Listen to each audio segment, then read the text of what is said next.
the smell of fresh coffee and printer toner. It's a scent I usually love, the perfume of productivity, of a day about to be conquered. But this morning, it churns in my stomach, a bitter counterpoint to the anticipation thrumming through me.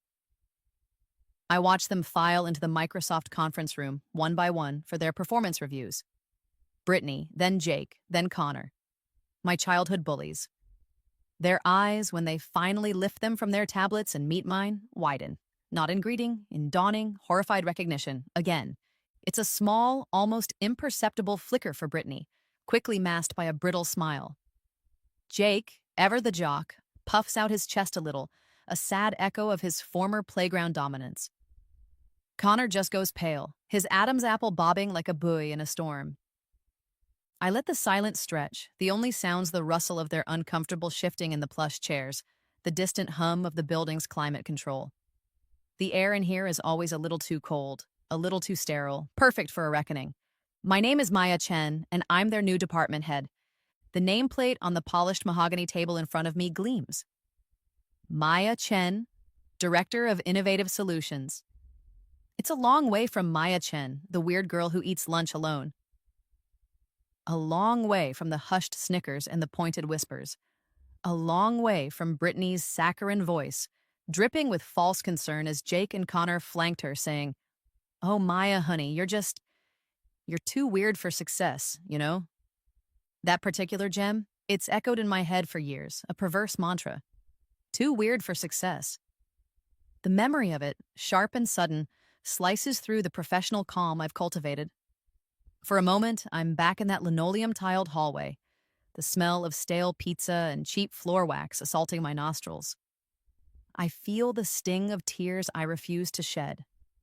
A surge of something hot and potent, something like triumph, but darker, more complicated, washes through me. It's quickly followed by the cool hand of professional duty. I'm here to do a job. These are my employees. Their performance, or lack thereof, is my responsibility. But the personal satisfaction? That's a delicious, unexpected bonus. Brittany's fingers drum a frantic rhythm on the table. She's clutching her pen so tightly her knuckles are white. Her carefully applied lipstick doesn't quite hide the nervous tremor at the corner of her mouth. Jake attempts a confident smirk, but it doesn't reach his eyes. They're darting around the room, anywhere but at me. Connor looks like he might actually throw up. He keeps swallowing hard. I pick up the first file. Brittany's. The paper feels cool and smooth beneath my fingertips. I flip it open, my expression carefully neutral. My quiet power move. I don't need to shout or gloat or remind them of who I am, of who they were. They know. The weight of that knowledge is pressing down on them, suffocating. I can see it in the slump of their shoulders, the tightness around their mouths. "Thank you all for coming in," I say, my voice even, calm. The sound of it seems to startle them. "I've been reviewing your recent performance metrics." I pause, letting my gaze drift over each of them. And I've noticed some interesting patterns. Brittany visibly flinches. Jake's forced confidence deflates like a punctured tire. Connor actually whimpers, a tiny, pathetic sound. "We'll need to discuss these individually, of course," I continue, my tone pleasantly businesslike. "Brittany, let's start with you. My assistant will schedule a time for us to meet this afternoon. Jake, Connor, we'll talk tomorrow." I offer them a small, polite smile. The kind of smile that doesn't reach your eyes. The kind of smile that says, "I'm in charge now." The coffee in my mug has gone cold, but the air in the room crackles with a heat all its own. The reckoning has begun. The smell of the middle school computer lab, that unique blend of dusty electronics, warm plastic, and Mrs. Patterson's rose-scented air freshener, is a scent I can conjure on command. It was my sanctuary. While Brittany was being crowned unofficial queen of the 8th grade, her reign built on a foundation of perfectly applied lip gloss and cutting remarks, I was lost in the clicking symphony of old keyboards, the glow of CRT monitors my guiding light. Jake was busy perfecting his swagger, terrorizing smaller kids in the hallways, and Connor was usually trailing in Jake's wake, a nervous shadow, occasionally offering a half-hearted taunt that lacked Jake's conviction. They called me weird. It was their favorite adjective for me, Maya the weirdo. Maya who read programming manuals during lunch instead of gossiping. Maya who preferred the logical embrace of code to the chaotic, unpredictable world of adolescent social hierarchies. The incident, the one where Brittany delivered her now infamous too weird for success verdict, happened by the rusty bike racks after school. I just won the district coding competition, a fact that was apparently both baffling and offensive to them. My trophy, a small, unimpressive plastic thing, was clutched in my hand. "What's that, Chen?" Jake had sneered, snatching it from me. He tossed it to Connor, who fumbled it. Brittany stepped forward, her smile a weapon. "Oh, Maya, honey," she'd cooed, her voice dripping with that false, syrupy concern. "Another little computer thing? You know, no one actually cares about that stuff. You're too weird for success, you know?" Her eyes, cold and calculating even then, flicked over me dismissively. Jake and Connor snickered, the sound like dry leaves skittering across pavement. Something in me didn't shatter that day. It ignited. A cold, hard flame of determination. Too weird for success? I'd show them. I'd show them all. While they were navigating the treacherous waters of high school parties and prom dates, I was diving deeper into the intricate beauty of algorithms and data structures. My unique thinking patterns, the very thing they mocked, became my superpower. I could see connections others missed, solve problems in ways that seemed counterintuitive but were ultimately more elegant, more efficient. My only real ally back then was Mrs. Patterson. Her hair was a cloud of silver, her glasses always perched on the end of her nose. She saw something in me, something beyond the awkward, socially inept kid. She gave me access to the lab after hours, slipped me advanced programming books, and always encouraged my weird ideas. "Don't let them dull your shine, Maya," she'd say, her voice a comforting rumble. "The world needs more people who think differently." The bullying, the constant, low-level hum of their disdain, eventually became too much. My parents, bless their supportive hearts, saw the toll it was taking. We moved. A new town, a new school, a chance to reinvent myself. But I didn't want to reinvent myself. I wanted to be myself, unapologetically, and I wanted to prove them wrong. Before we left, though, I executed my first quiet power move, though I didn't call it that then. The school's ancient computer network had been plagued with problems for weeks. Slow, unreliable, constantly crashing. The IT guy, a perpetually stressed man named Mr. Henderson, was overwhelmed. I'd spent weeks observing the system, analyzing its flaws in my head. One rainy Saturday, when the school was deserted, I slipped into the computer lab. Mrs. Patterson had forgotten to lock the back door, and I fixed it. Not with a grand gesture, but with a few carefully crafted lines of code, a subtle rerouting of data pathways. On Monday, the system ran smoother than it ever had. No one knew it was me. Mr. Henderson probably thought it was a miracle. Mrs. Patterson just gave me a knowing wink. It was a small victory, a secret satisfaction, but it was mine. Now, sitting in my expansive Microsoft office, the Seattle skyline a glittering panorama outside my window, I remember that feeling. The quiet hum of my top-of-the-line workstation is a far cry from those clunky old-school PCs. I pull up Brittany's file again. The performance reviews need to be completed within 3 days. 3 days to dissect their professional lives, to hold their careers in my hands. The irony isn't lost on me. The girl who is too weird for success is now defining it for them. My assistant's voice crackles through the intercom. "Miss Chen, Brittany Miller is here for her meeting." I take a slow, deliberate sip of my now lukewarm coffee. Send her in. The game, it seems, is truly afoot. Brittany wafts into my office on a cloud of perfume so potent it almost makes my eyes water. It's something expensive, I'm sure, but it smells like desperation. She's dressed impeccably, a marketing coordinator trying too hard to look like an executive.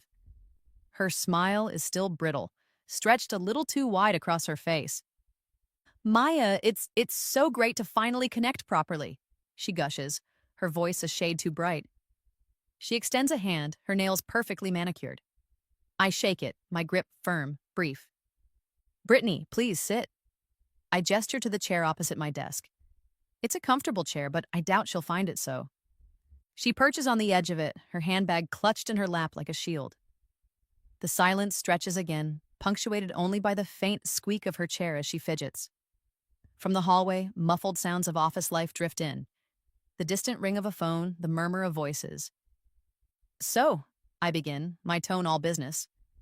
Your performance review. As a marketing coordinator, your primary role involves project management and campaign execution. I've been looking over your recent projects. I see her swallow. Yes, of course. The Q3 initiatives were challenging, but ultimately successful, I think. I remember Brittany in middle school, not just the too weird for success comment, but 100 other smaller cruelties. The way she'd accidentally trip me in the hallway, sending my books flying. The way she'd lead the giggling chorus when I answered a question wrong in class. The expertly crafted rumors that painted me as some kind of social leper. She was a queen bee, and her sting was sharp. Let's look at the Synergy Plus campaign report, I say, tapping my pen on a specific document in her file. You've listed a 20% increase in engagement for this particular client. That's right, she says, a little too quickly. We were very pleased with those numbers. Interesting. I lean back in my chair, my gaze steady on hers. My quiet power move. No accusations, just a carefully placed observation. Because the raw data from the analytics team shows a 2% increase, a significant discrepancy, wouldn't you say? The color drains from Brittany's face. Her smile falters, then collapses entirely. I don't understand. There must be some mistake. The only mistake, Brittany, I say, my voice dropping a notch, softer but somehow more menacing, seems to be in your reporting. I slide a printout across the desk. The real numbers, highlighted in stark red. These figures suggest a pattern of embellishment, falsification even. Her eyes dart from the paper to my face, wide with panic. The expensive perfume suddenly seems cloying, suffocating. Maya, please, she begins, her voice trembling. It's not. It wasn't meant to be deceptive. It's just the pressure here is immense. Everyone is trying to look good. Looking good and being good are two different things, Brittany. I counter, my voice still quiet. She crumbles. The carefully constructed facade of the confident professional shatters, revealing the insecure, frightened person beneath. Tears well in her eyes, threatening to spill down her perfectly made-up cheeks. I've been so stressed, she confesses, her voice cracking. My numbers haven't been great. I was worried about this review, about you. She looks at me then, a flicker of the old Brittany, the one who knew how to manipulate. We were kids, Maya, stupid kids. I know I wasn't kind, but people change, don't they? She attempts a watery smile. Can't we just put the past behind us? Her attempt at fake friendliness, at leveraging a shared history that was anything but friendly for her, is almost laughable. My internal struggle is brief. The old Maya, the hurt, bullied Maya, wants to see her squirm, wants to see her pay for every sneer, every whispered insult. But the Maya I am now, the director, the woman who fought her way to this office, knows that revenge is a shallow victory. People can change, Brittany, I say slowly. The question is, have you? And are you willing to? She looks up, hope warring with fear in her eyes. What do you mean? I mean, I say, leaning forward, that falsifying reports is a serious offense. Grounds for dismissal, in fact. Her breath hitches. However, I continue, I also see someone who is clearly struggling. Someone who might, with the right guidance and a serious commitment to honesty, be able to turn things around. The relief that washes over her is palpable. Oh, Maya, thank you. I'll do anything, anything. You'll start by correcting these reports, every single one. And you'll work with Sarah in analytics to ensure complete transparency moving forward. You'll also attend a mandatory ethics workshop. And we will have weekly check-ins to monitor your progress. This is your only chance, Brittany. Don't waste it. She nods vigorously, tears now openly streaming down her face, smearing her mascara. I won't, I promise. Thank you. As she's gathering her composure, her handbag, her dignity, she pauses at the door. Maya? Yes? The others, Jake and Connor, they're worried too. About about something bigger than just their performance reviews. A little chill snakes down my spine. Bigger? What do you mean? Brittany just shakes her head, her eyes wide and fearful again. I I can't say, but be careful. And then she's gone, leaving behind the lingering scent of her perfume and a fresh wave of unease. Something bigger? My board presentation is tomorrow. What could be bigger than that? The code changed everything. It always did. In high school, after we moved, I wasn't Maya the weirdo anymore. I was still quiet, still preferred the company of my laptop to large groups, but I found a niche. The anonymity of online forums, the meritocracy of coding challenges, these were places where my weirdness, my ability to think outside the conventional boxes, was an asset. My breakthrough came when I was 16. I was obsessed with a particularly clunky scheduling app our school used. It was inefficient, buggy, a source of constant frustration. So, I built a better one. Sleeker, faster, with an intuitive interface. I released it for free on a few student forums. Within a month, it had gone viral. Not just in my school, but in dozens, then hundreds across the country. It wasn't about money, it was about the thrill of creation, the satisfaction of solving a problem elegantly. The heated plastic of my laptop on my thighs, the rhythmic click of the keys, the sound of rain lashing against my bedroom window as I coded late into the night, those were the sensory anchors of my ascent. College was MIT. Suddenly, being weird wasn't just accepted, it was celebrated.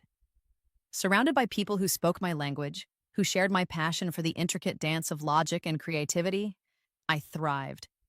My dorm room, smelling faintly of stale pizza and the metallic tang of energy drinks, became a hub of innovation.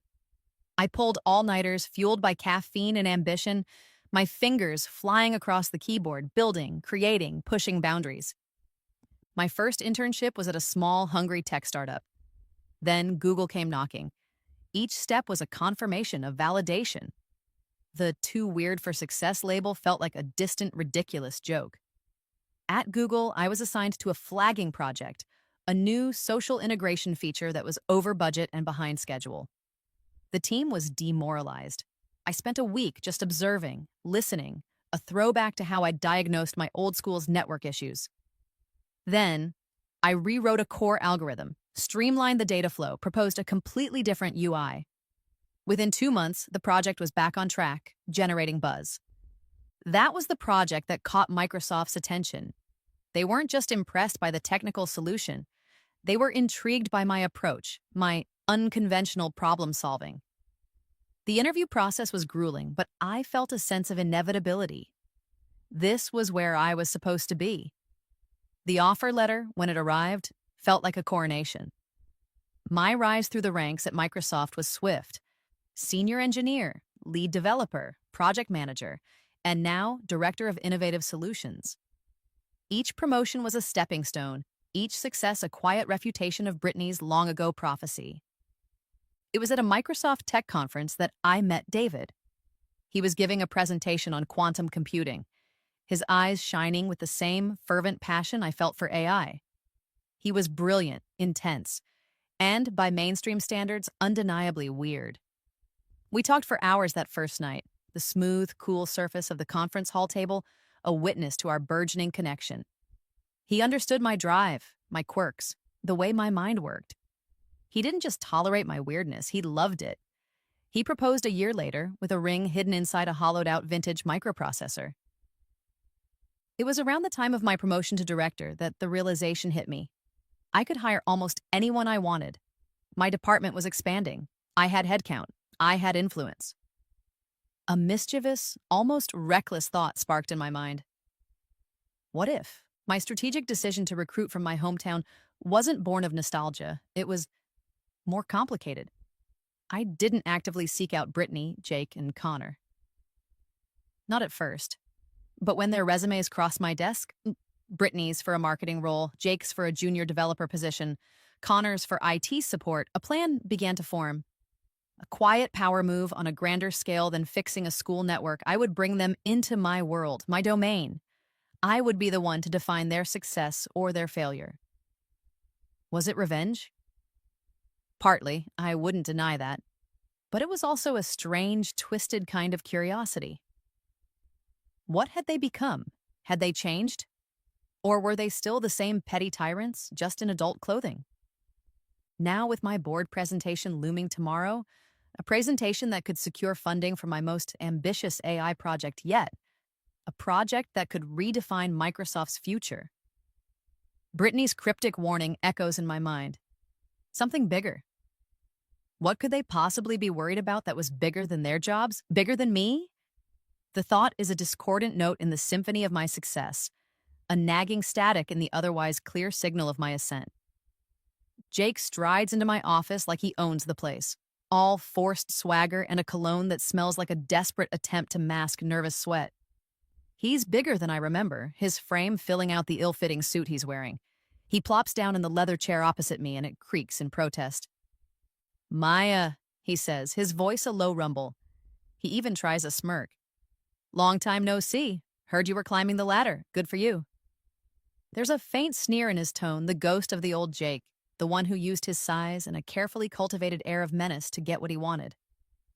Jake, I reply, my voice cool, even. Thanks for coming in.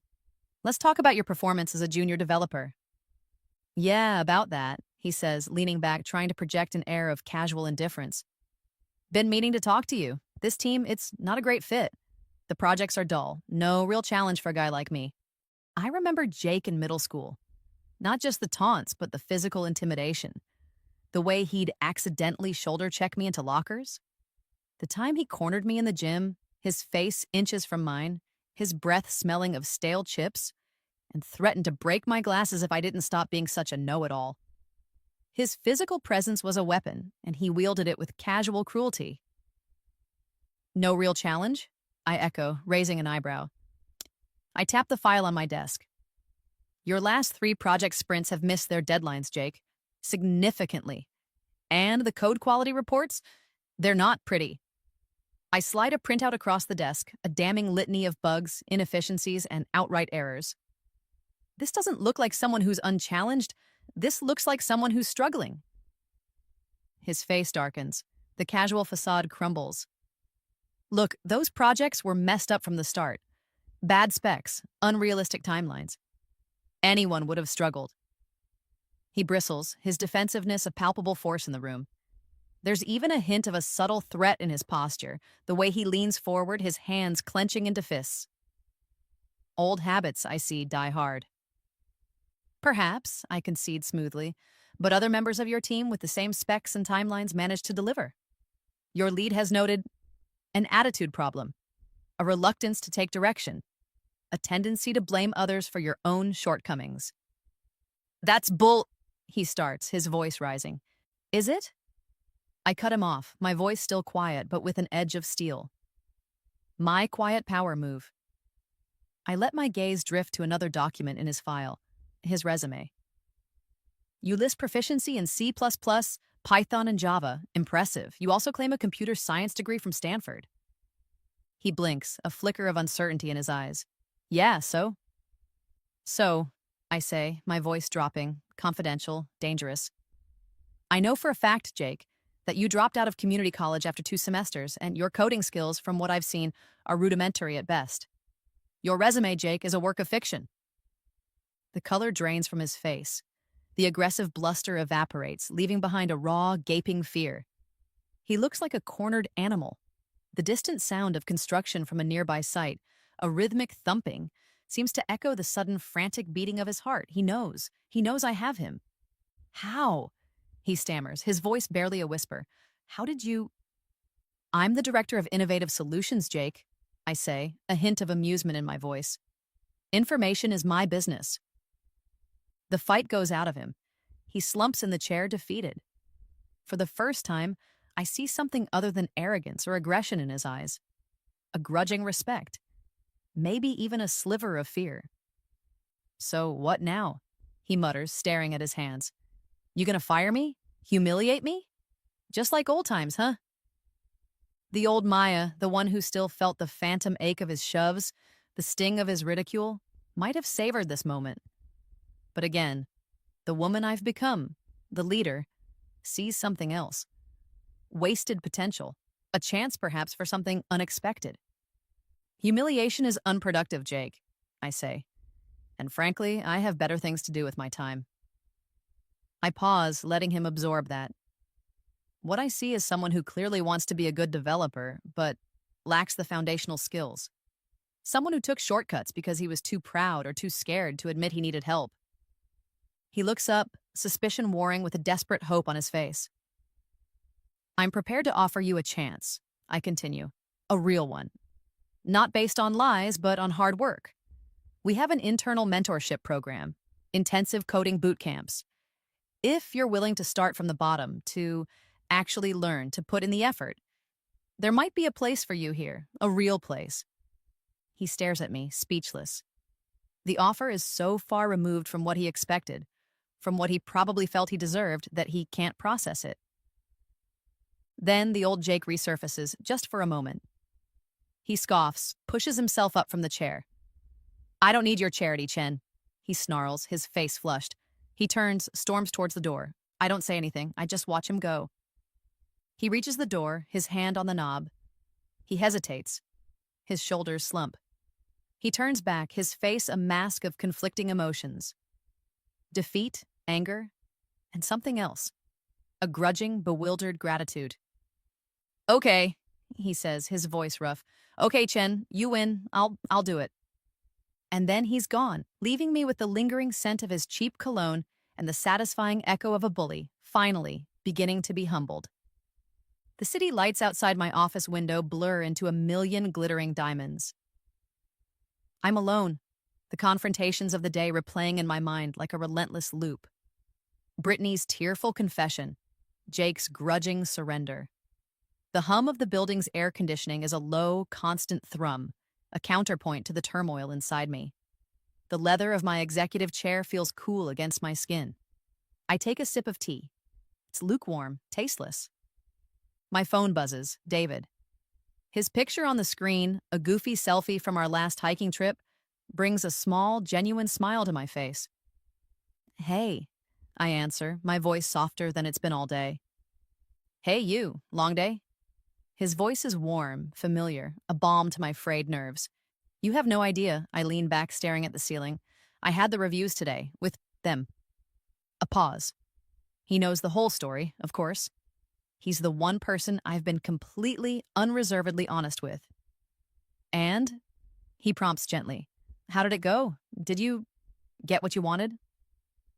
That's the question, isn't it? Did I? The satisfaction I'd anticipated, the clean, sharp taste of revenge? It's not there. Or rather, it is, but it's muddled, tainted with something else. Pity, responsibility, the weight of power. It was complicated, I say. Brittany faked reports. Jake lied on his resume. I recount the meetings, the breakdowns, the unexpected turns. And you offered them chances to redeem themselves. David sounds surprised, but not judgmental. That's generous, Maya, more than they deserved, maybe. Maybe, I concede. But watching them crumble, it wasn't the victory I thought it would be. It just felt sad. I remember my parents' faces beaming with pride the day I told them I got the job at Microsoft, their sacrifices, their unwavering belief in their weird daughter. Success, I'm realizing, has changed me. It's given me strength, confidence, a platform. But it's also given me a responsibility I'm only just beginning to understand. Using this power, this position, just to settle old scores, it feels small, unworthy of the journey it took to get here. Power can be a heavy thing, Maya, David says softly. What you do with it, that's what defines you, not what was done to you. His words resonate, a clear, clean note in the cacophony of my thoughts. But before I can reply, an email notification pings on my desktop. The subject line is stark. We're watching you, Maya Chen. My blood runs cold. I click it open. The message is brief, anonymous. Think you're so clever, playing God with people's lives? Your little vendetta against your old schoolmates hasn't gone unnoticed. Some of us know the truth. Tread carefully. David, I say, my voice tight. I have to go. Something's happened. I hang up, my heart hammering against my ribs. A threat? Here? At Microsoft? How could anyone know? My interactions with Brittany, Jake, and Connor were behind closed doors. My mind races. This isn't just about old bullies anymore. This is something new, something potentially dangerous. My quiet power move. I open my system diagnostics, my fingers flying across the keyboard, tracing the email's origin. It's heavily encrypted, routed through multiple proxies. But I'm good. Very good. Within minutes, I've bypassed their firewalls, peeled back the layers of obfuscation. The source IP. It's internal, within Microsoft. Someone inside this company knows my history. Someone is monitoring my actions. Someone is trying to intimidate me. A new kind of fear, cold and sharp, pierces through the lingering satisfaction of the day's confrontations. Brittany's warning echoes in my ears. Be careful! The city lights suddenly seem less like glittering diamonds and more like a million unblinking eyes, all focused on me. I'm not just the one in power anymore. I'm also a target.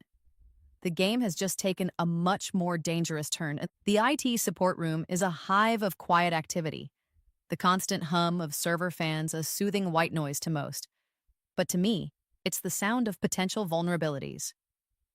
Connor sits across from me at a cluttered workstation, looking even more miserable than he did in the conference room.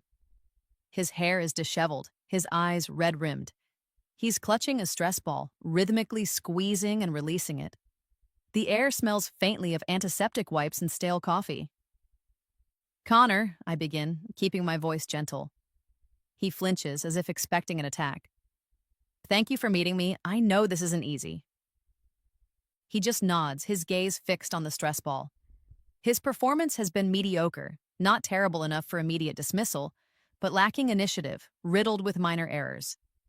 He's a follower, always has been.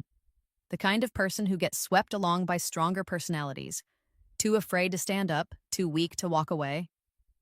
I remember him in middle school, a peripheral figure in my torment. He rarely instigated the bullying, but he was always there, a silent, complicit observer. Sometimes I'd catch a flicker of something in his eyes. Guilt? Pity? I never knew. Once, after Jake had knocked my books from my hands, scattering them across the muddy ground, Connor had lingered behind. He'd looked like he wanted to say something, maybe even help. But then Brittany had called his name and he'd scurried off, leaving me to gather my soiled belongings alone. For years, I'd thought it was a secret crush that made him act that way, that brief hesitation. Connor, I say, my voice still soft. I received an anonymous email last night, a threat. I traced it. I pause, letting the implication hang in the air. The rhythmic vibration of multiple phones charging on a nearby desk seems to amplify the tension. He stops squeezing the stress ball. His head snaps up, his eyes wide with a mixture of fear and something else. Resignation? It was you, wasn't it? I ask, not unkindly. He deflates. A long, shuddering sigh escapes him. Yes, he whispers, his voice hoarse. It was me. This I didn't expect. Brittany's warning, the sophistication of the threat, I'd imagined someone more cunning, more powerful, not Connor. Why, Connor? I ask, genuinely bewildered. Why would you do that? He finally meets my gaze, and what I see there isn't malice, but a profound, aching sadness. I was trying to protect you, he says, his voice barely audible. And them. And myself, I guess. Protect me? By threatening me? I didn't mean it as a threat, he insists, a flicker of desperate energy in his voice. Not really. I saw what was happening. You, bringing them all in, the reviews. I know what they did to you, Maya. I was there. I saw it, and I didn't do anything to stop it. His voice cracks, and he looks away, shame coloring his face. I've lived with that guilt for years. This is a Connor I've never seen, never even imagined. An emotional intelligence, a depth of remorse I wouldn't have thought him capable of. And when I saw you here, in this position of power, I was scared, he continues, his gaze returning to mine, earnest, pleading. Scared of what you might do. Scared for them, yes, even though they were awful, but also scared for you. Revenge. It changes people, Maya. It twists them. I didn't want to see that happen to you. He takes a ragged breath. I thought, if I sent that email, maybe you'd pause. Think. Realize that someone else knew the whole story, that it wasn't just your secret to control. He looks down at his hands again. It was stupid, I know. I'm not good at this stuff. I didn't know what else to do. He confesses then, in a torrent of raw, unfiltered emotion, his own struggles. His desperate need to belong, to be accepted, even by people like Jake and Brittany, his crushing insecurities, his fear of being seen as weird, just like they'd labeled me. He admits that his crush wasn't on me, but a desperate wish that someone, anyone, saw him as more than a sidekick. I listen, stunned into silence. My carefully constructed narrative of the past, my black and white memories of heroes and villains, begins to crumble. Connor, the silent accomplice, was a victim too, in his own way, a victim of his own weakness, his own fear. My memories, I realize with a jolt, weren't entirely accurate. They were colored by my own pain, my own perspective. A wave of unexpected empathy washes over me. For this broken, remorseful man who, in his own clumsy, misguided way, was trying to do the right thing. Connor, I say, when he finally falls silent, exhausted. What you did, sending that email, was wrong and reckless, but I understand why you did it. My quiet power move, but this time it's different. It's not about dominance, but about connection. And I believe you. Relief, so profound it's almost painful to watch, floods his face. Tears well in his eyes. You do. I do. I pause. Your work here has been inconsistent, Connor, but I see potential. You have a good mind for systems. You understand the underlying logic. What you lack is confidence and direction. I lean forward. I'm putting together a new initiative, something that focuses on second chances, on mentorship. Would you be interested in being a part of that? A real part? Not just in IT support, but in cybersecurity. It's where your talents lie, I think. He stares at me, speechless, hope dawning in his eyes. Cybersecurity? He whispers, as if it's a word he's never dared to dream. If you're willing to work for it, I say. Hard. He nods vigorously, a single tear tracing a path down his cheek. Yes. Oh God, yes, Maya, thank you. Don't thank me yet, I say, a small smile playing on my lips. You'll earn it. I stand up. Now, about this situation, with Brittany and Jake, and with me, I need to handle this better, more ethically. Will you help me with that, Connor? Your perspective it's valuable. He looks up at me, his eyes shining with a newfound purpose. Anything, Maya, anything you need. As I leave the IT room, the hum of the servers seems less like a threat and more like a promise. A promise of new beginnings, for Connor, and maybe, just maybe for me too. The anemic glow of the fluorescent lights in the HR department does nothing to flatter the already drab meeting room. I sit across from Linda, the head of human resources, a woman whose expression seems permanently fixed at mildly concerned. The air smells of stale coffee and photocopier toner, a less inspiring version of my office's usual scent. Policy documents, thick and intimidating, are spread across the table between us. So, Linda says, peering at me over her glasses, you're saying you hired 3 individuals with whom you have a complicated personal history, and now you're conducting their performance reviews. That's correct, I say, keeping my voice even. Connor's confession has shaken me, forced me to re-examine everything, my motives, my actions, my carefully constructed revenge plot. And you're concerned about the ethical implications? Linda prompts. I am, I admit. I believe I've allowed my personal feelings to cloud my professional judgment. I want to rectify that. I recount the story, or at least the relevant parts. The bullying, the too weird for success comment, my decision to hire them.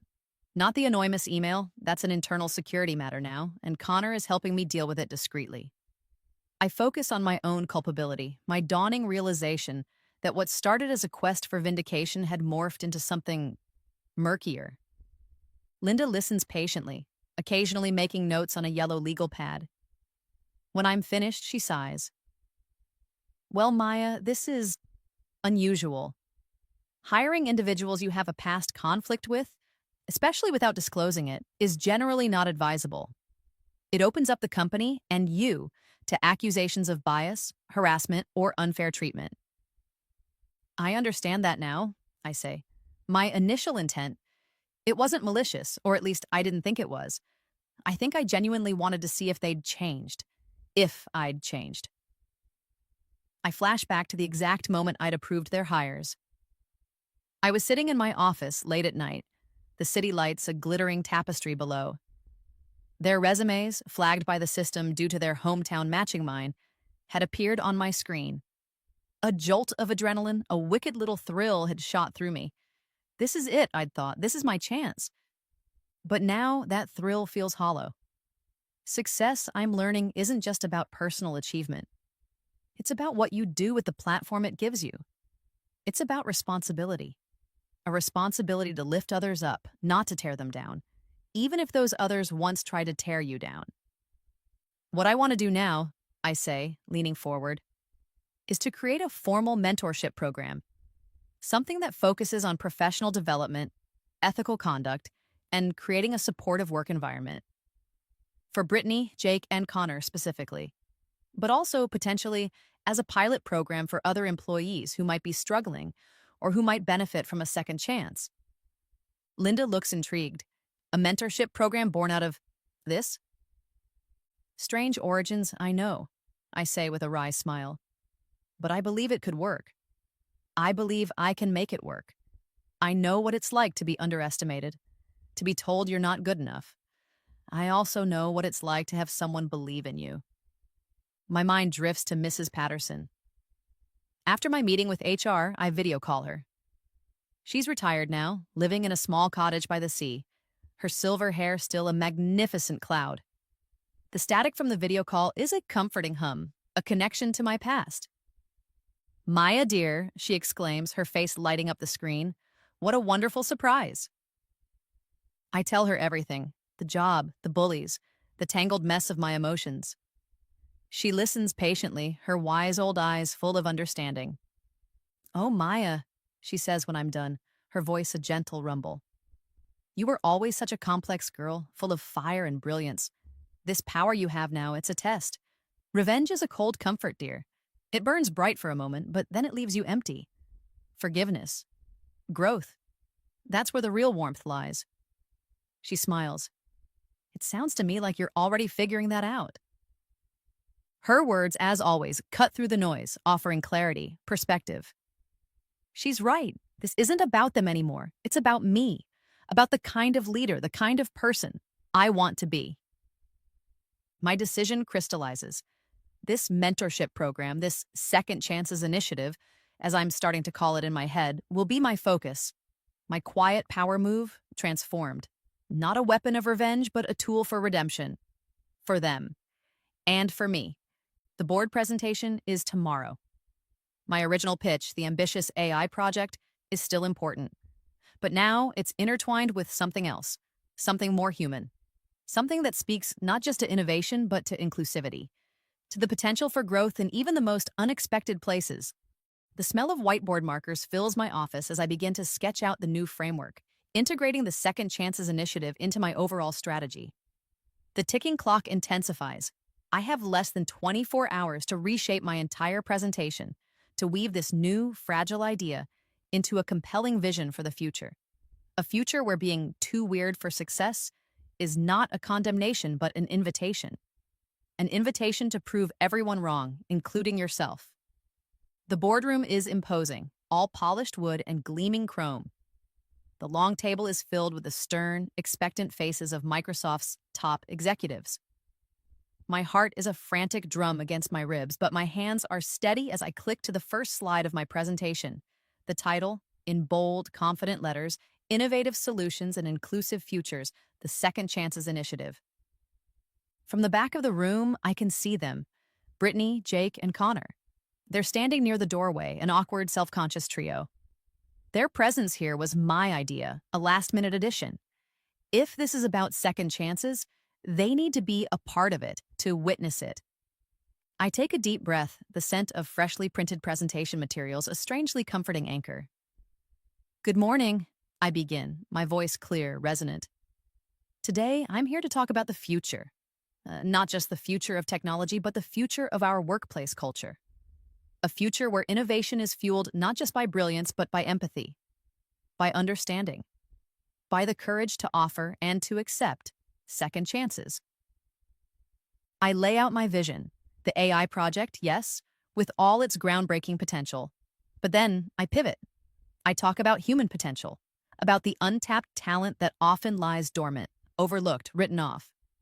I talk about creating a culture where failure is not a full stop, but a comma. A place where growth is not just encouraged, but actively nurtured. I don't name them, I don't recount the sordid details of our shared past, but I tell a story about being underestimated, about the sting of exclusion, about the quiet determination to prove the doubters wrong. I talk about the power of mentorship, the transformative impact of someone believing in you when you don't even believe in yourself. The board listens, their expressions shifting from polite interest to genuine engagement. I see nods. I see intrigued glances exchanged. This isn't just another tech pitch. This is something different. As I speak, I flash back to that final, humiliating moment in middle school. The end-of-year awards assembly. Brittany, of course, had won Most Popular. Jake, Best Athlete. Even Connor had gotten a participation trophy for something. I'd gotten nothing. Not even a nod for my coding competition win. I'd sat there, invisible. The laughter and applause, a dull roar in my ears, the too weird for success label branded on my soul. But sitting here now, in this seat of power, addressing these influential people, I realize something profound. Success isn't about proving others wrong. It's about proving yourself right.